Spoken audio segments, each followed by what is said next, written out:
আসসালামু আলাইকুম এভরিওয়ান। আশা করি আপনারা সবাই ভালো আছেন। আমিও কিন্তু আল্লাহর রহমতে অনেক ভালো আছি। আজকে আমি আপনাদের জন্য স্পঞ্জি রসমালাইয়ের রেসিপি নিয়ে এসেছি। আশা করি আপনাদের সবাই ভালো লাগবে। আর যারা এখনও চ্যানেলটি সাবস্ক্রাইব করেনি তারা অবশ্যই চ্যানেলটি সাবস্ক্রাইব করে দিবেন এবং অল নোটিফিকেশনটি অন করে দিবেন। সো আমি এখন মিষ্টিটা তৈরি করছি, আপনারা দেখতে থাকুন। প্রথমে আমি এখানে 1 লিটার পরিমাণ দুধ নিয়েছি আর চিনি দিয়েছি 1 কাপ পরিমাণ।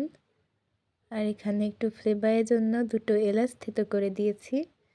আর এদিকে আমি একটা মিক্সিং বোলে গুঁড়া দুধ নিয়ে নিয়েছি 1 কাপ পরিমাণ, ঘি দিয়েছি এবং এটাকে একটু ভালোভাবে হাত দিয়ে মিশিয়ে নিচ্ছি।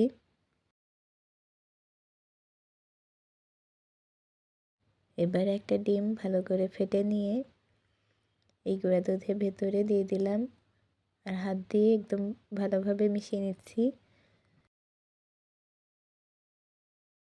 এখানে একটু ফ্লেভারের জন্য 1 ফোঁটা ভ্যানিলা এসেন্স দিয়েছি আর হাত দিয়ে মেশাতে একটা মোটামুটি নরম একটা ডো তৈরি করে নিয়েছি। এবারে হাতে একটু তেল মেখে ডো থেকে ছোট একটু পরিমাণ লেচি নিয়ে হাতে নিয়ে গোল করে তারপর একটা লম্বা শেপ করে দিব। এটা করা কিন্তু খুবই ইজি, যারা একদমই নতুন রাঁধুনি তারাও কিন্তু সেম এই রেসিপিটি ফলো করলে একদম খুব সহজেই অনেক সুন্দর স্পঞ্জি রসমালাই তৈরি করতে পারবেন।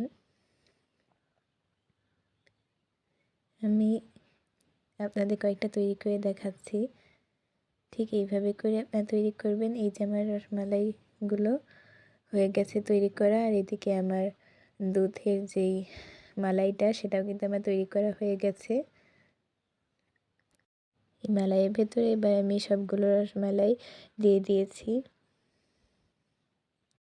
আর আপনাদেরকে একটা অ্যাডভাইস দিচ্ছি, মিষ্টিটা কিন্তু দিয়ে দেওয়ার পরে বেশি নাড়াচাড়া করবেন না, একদম হালকা হাতে নাড়াচাড়া করবেন যদি করতে হয়, নাহলে কিন্তু মিষ্টিটা ভেঙে যাওয়ার চান্স আছে। যারা নতুন রাঁধুনি তাদের জন্য এটা বলে দিলাম। আর আমার এই প্রথমেই দেখেছিলেন আমার এই দুধটা হয়তো একটু শক্ত ছিল, এটার কারণ হচ্ছে কি আমি আমার দুধটা ডিপ ফ্রিজে রেখেছিলাম, এর জন্যই পুরোটা গলেনি আমার দুধটা, এর জন্য এরকম শক্ত দেখিয়েছিল। আপনারা কেউ কিছু মনে করবেন না। আর যারা লাল টাইপের মিষ্টিটা খেতে পছন্দ করেন তারা চাইলে ক্যারামেল করে এর ভেতরে দিয়ে মিষ্টিটা খেতে পারেন। আমার এই দুধটা জাল দিতে দিতেই কিন্তু দেখতে পাচ্ছেন একটু লাল টাইপের হয়ে গেছে। আর এরকম মিষ্টি আপনারা ঘরে বসেই তৈরি করতে পারবেন।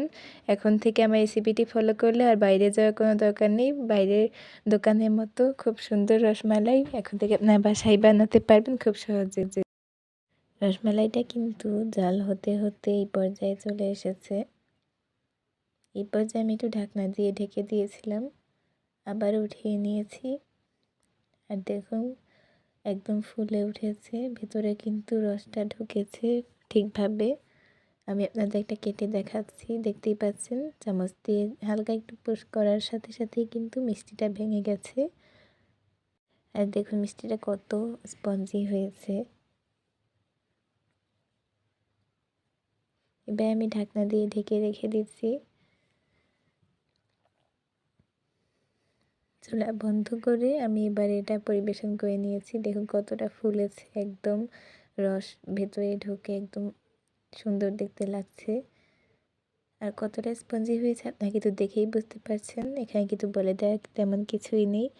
আশা করি আমার এই রেসিপিটি আপনাদের কাছে অনেক ভালো লেগেছে। যদি ভালো লেগে থাকে তাহলে অবশ্যই চ্যানেলটি সাবস্ক্রাইব করে দিবেন এবং পাশে থাকা বেল আইকনটি বাজিয়ে দিবেন।